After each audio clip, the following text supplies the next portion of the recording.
merci. Bienvenue dans mon labo de recherche. C'est le père Pierre. Je suis professeur en chimie organique, spécialité substances naturelles et chimie pharmaceutique. C'est pour chercher les molécules bioactives au niveau des plantes. Comme vous voyez, c'est ça ma spécialité où j'enseigne à Sophia University, ça c'est au Japon, et puis à Gonzaga University, ça c'est à Spokane. Et chez nous, ici au Congo, je suis aussi professeur de chimie à l'Université Loyola du Congo. J'interviens aussi à l'Université nationale, pédagogique nationale, UPN, et puis aussi à l'UNIKIN. Bonjour à tous.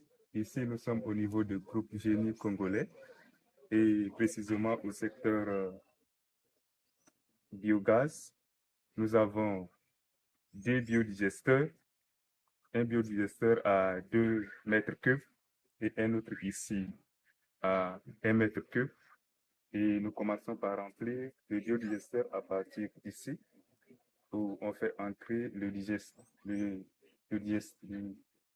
déchets dans le biodigesteur, et à partir de là, les bactéries utilisent les déchets, se nourrissent de cela et ça enclenche le processus de méthanisation où nous recueillons le gaz pour utiliser et préparer. Et le biodigesteur ici est assez performant. Et 1 mètre cube, ça nous aide maintenant à préparer. Ici, nous sommes au niveau des... Ici, on est en train de préparer les haricots. On est en train de préparer les haricots grâce au biogaz. Comme le disait le père, on met les déchets là-bas, au digesteur, les déchets organiques, les déchets qu'on utilise même à la cuisine. Donc, les déchets qu'on utilise à la cuisine, on met ça au digesteur. Et là, ça produit le gaz, le biogaz. Et grâce à ça, on peut préparer les haricots. Avec les braises, on peut le faire à 2 heures 30 minutes, mais avec le biogaz, ça peut finir 1 heure 30 minutes. Merci. Et on utilise également le digesta pour l'agriculture. Donc, nous pouvons aller de l'autre côté pour voir le produit du digesta qu'on utilise là-bas pour l'agriculture. Donc, essentiellement, c'est ce que nous faisons ici. À partir des déchets simples, des porcs, des poules, nous utilisons pour fabriquer du biogaz. Et ça contribue énormément à la réduction des déchets et ça protège également l'environnement. Merci. Bonjour, nous sommes ici au laboratoire des GGC. Nous vous présentons ici notre faussaire conçu par les moustiquaires, comme vous pouvez le constater. Alors ici à l'intérieur, nous avons les cultures des piments, les aubergines et les gombos. Ces cultures sont fertilisées avec les digestats qui sont obtenus à partir de la méthanisation des déchets organiques. Alors ces digestats est utilisé à la dose de 500 ml dans 1 litre d'eau qu'on utilise pour chaque plante. Merci. Bonjour, bienvenue à vous. Notre expérience consiste à obtenir un mélange de la molécule aromatique et de l'alcool. Pour cela, nous chauffons la chair de coco et l'éthanol. Cette vapeur qui va se former va se condenser ici. Et pour cela, nous pourrons enfin obtenir notre mélange de la molécule aromatique et de l'éthanol.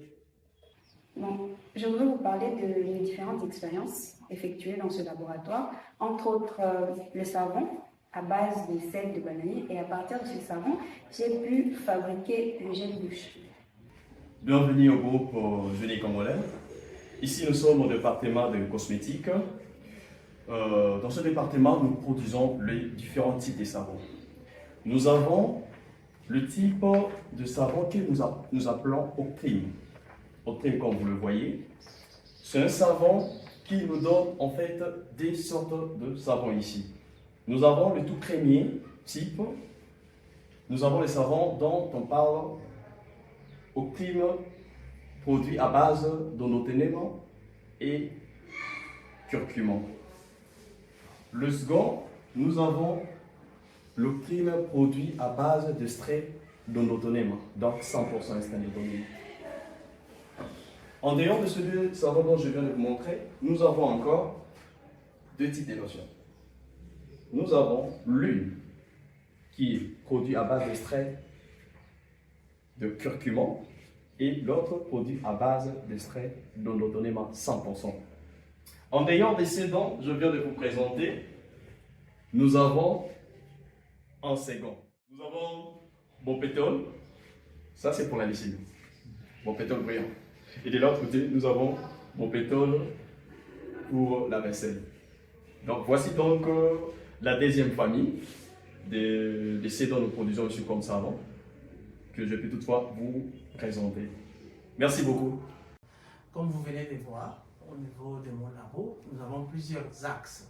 Il y a par exemple l'axe de bioénergie. J'espère que vous avez visité notre capacité à produire les biogaz à partir des déchets organiques, ce qui intervient un peu dans la ligne de Laudato Si, comme les jésuites, comment nous pouvons prendre soin de notre maison commune. Donc nous essayons de faire les recyclages de déchets organiques pour obtenir des produits, c'est-à-dire l'engrais bio qu'on appelle les digestats et aussi les biogaz pour l'énergie. Alors l'énergie qui peut servir pour faire la cuisine ou bien pour démarrer des groupes électrogènes. Nous avons aussi d'autres accès, par exemple le domaine des cosmétiques, où nous essayons d'extraire des molécules bioactives pour soigner la peau. J'espère que vous avez le temps de voir notre domaine, notre laboratoire de cosmétiques, mais aussi on fait d'autres analyses ou bien recherches en termes de biopesticides, et puis d'autres liés à peut-être la conservation de la nourriture. Donc en résumé, je peux dire que dans mon labo de recherche, il y a d'abord la phytochimie, il y a ce qu'on appelle cosmétique, il y a la bioénergie. Et voilà ensemble ce que nous essayons de faire.